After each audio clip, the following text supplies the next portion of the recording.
सलाम आदाब केम जो जनाब, मेरा नाम है कलीमुल्ला और आप देख रहे हैं आपका अपना YouTube channel solo Pakistani news and article reactions. उम्मीद है कि आप सब लोग खैर खैरियत से होंगे, जहाँ भी होंगे खुश होंगे, आबाद होंगे, एकदम बढ़िया होंगे।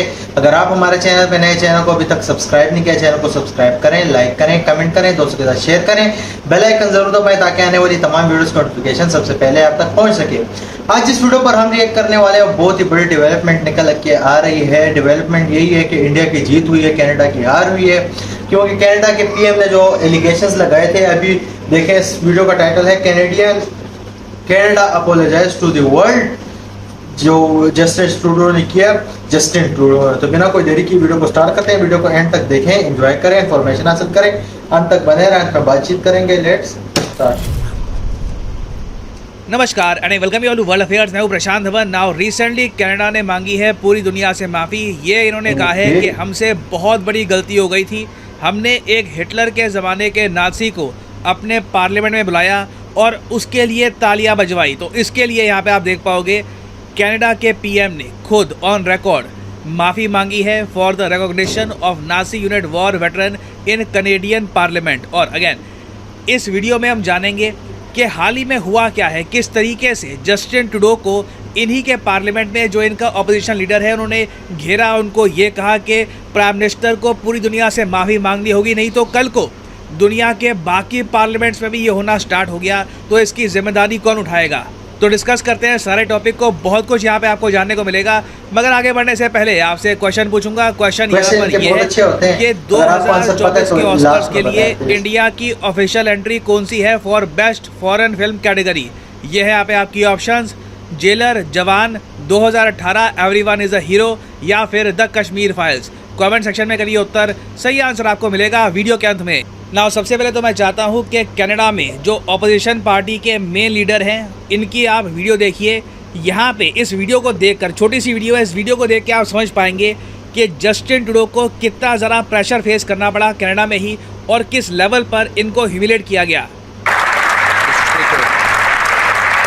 It was the personal responsibility of the Prime Minister to invite President Zelensky to the floor of this House of Commons. It was his personal responsibility to make sure it was a diplomatic success. It was his personal responsibility to continue to lead the government that has the security, intelligence, and diplomatic agencies that could have and should have vetted all individuals who were present and recognized. Yet, this Prime Minister allowed for a monumental, unprecedented, and global shame to unfold in this chamber. Will he take personal responsibility for this shame and personally apologize on behalf of himself? The Right Honourable Prime Minister. Mr. Speaker, on behalf of all of us in this House, I would like to present unreserved apologies for what took place on Friday and to President Zelensky and the Ukrainian delegation for the position they were put in.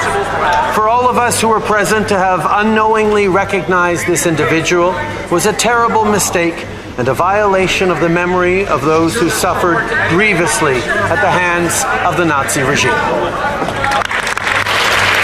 ना बहुत ज़्यादा कम देखने को मिलता है कि एक country का प्राइम मिनिस्टर इस तरीके से फॉरेन कंट्री से माफ़ी मांगे कि माफ़ कर दीजिए, हमसे बड़ी गलती हो गई।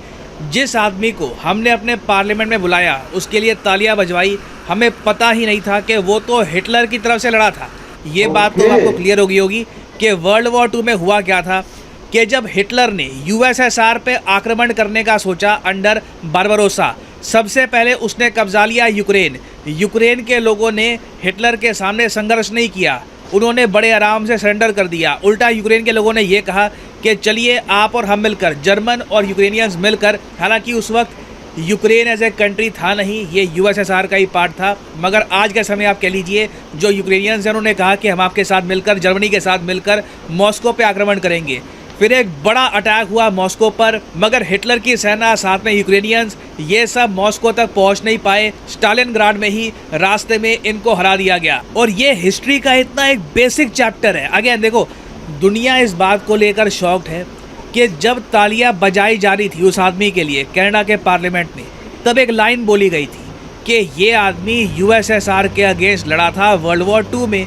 अब एक बिल्कुल बेसिक अंडरस्टैंडिंग भी अगर आपको होना वर्ल्ड वॉर 2 के बारे में, तो आपको पता होगा कि वर्ल्ड वॉर 2 के टाइम तो यूएसएसआर और यूएसए मिलकर लड़े थे हिटलर के अगेंस्ट। तो अगर एक आदमी यूएसएसआर के अगेंस्ट लड़ा हो तो बेसिक इन्फॉर्मेशन ही नहीं, वो नाजी ही होगा। तो अगेन एक बहुत ही बड़ा ब्लंडर है। और इससे देखो हुआ क्या है, रशिया को ना बहुत कुछ मिल गया है यूक्रेन के बारे में कहने को। रशियंस आज के समय खुल के कह रहे हैं कि हम तो पहले ही बोल रहे थे कि यूक्रेन के लोग नाजी विचारधारा से जुड़े हुए हैं। अब ये जो कनाडा में हुआ है उससे ये बात साबित हो जाती है। और इसलिए आपने देखा कि जस्टिन ट्रूडो ने स्पेसिफिकली ज़ेलेंस्की से यूक्रेन से माफ़ी मांगी कि आप लोग हमारे देश में आए थे सपोर्ट के लिए, मॉरल सपोर्ट के लिए, फाइनेंशियल सपोर्ट के लिए, मगर अंत में हुआ क्या, एक बहुत ही बड़ा ब्लंडर हो गया जिसकी वजह से आपकी इमेज भी खराब हो गई है। ये जो अपॉलॉजी थी ना जस्टिन ट्रूडो की, ये बहुत मुश्किल से आई है। इनिशियली लंबे समय तक तो जस्टिन ट्रूडो ये कहते रहे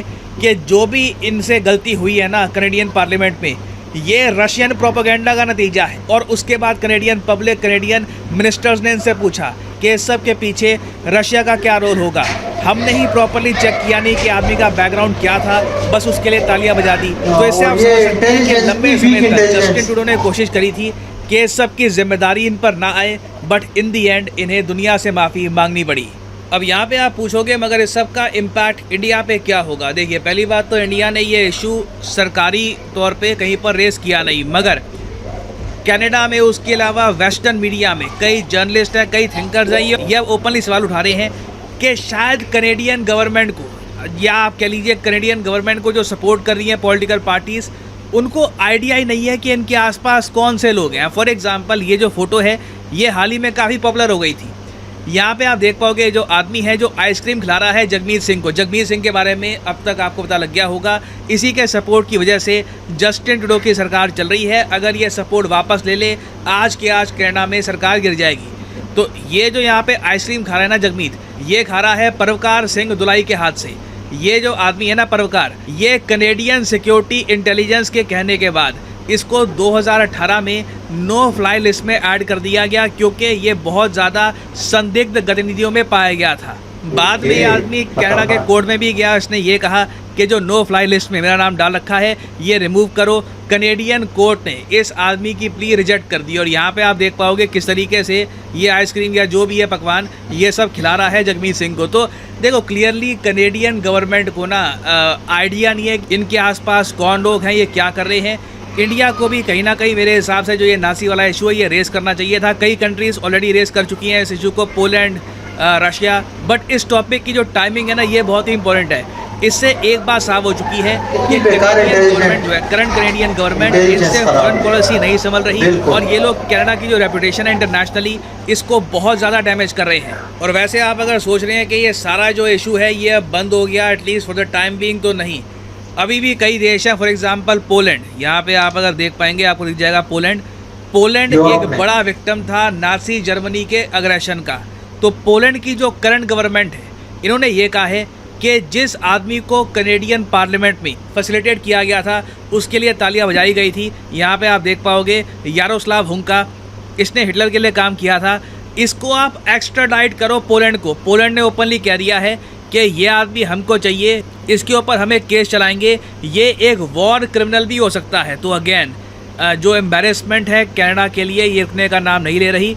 देखना होगा पोलैंड इन द फ्यूचर आगे क्या करता है। बट ईदर वे ये आप कह सकते हैं एक गार्गेंचुअन लेवल का ब्लंडर है बाय द कनेडियन गवर्नमेंट।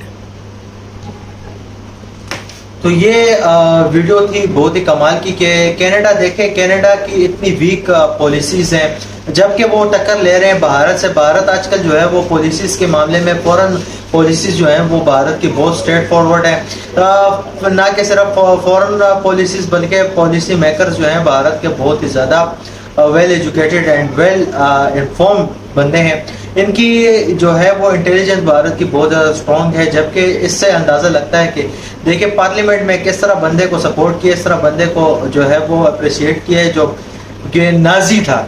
तो ये इतनी बेकार पॉलिसीज और इतनी बेकार इंटेलिजेंस के साथ ये इतने बड़े बड़े ब्लेम लगा रहे हैं इतनी बड़ी कंट्री पे। तो इसका क्या होगा अंत में हमें भी पता है और आपको भी पता है। जिस तरह इस इशू में इसने माफी मांगी उसी तरह इस दूसरे इशू में भी मांगेगा, लेकिन वो भी मजबूर है। अगर वो हाथ खींच लेते हैं इस मामले से तो उसकी सरकार गिर जाएगी। तो देखते हैं अभी आने वाले वक्तों में होगा क्या, लेकिन लग रहा यही है कि भारत जीत रहा है, साफ साफ दिखाई दे रहा है, जबकि कनाडा जो है वो झुक चुका है। तो उम्मीद करता हूँ कि आपको ये वीडियो पसंद आई होगी, काफी इन्फॉर्मेटिव थी। तो अगर ये वीडियो पसंद आई है तो लाइक करें, कमेंट करें, तो शेयर करें। फिर मिलते हैं किसी और वीडियो में किसी और टॉपिक पे होगी, तब तक के लिए बाय बाय, पीस आउट।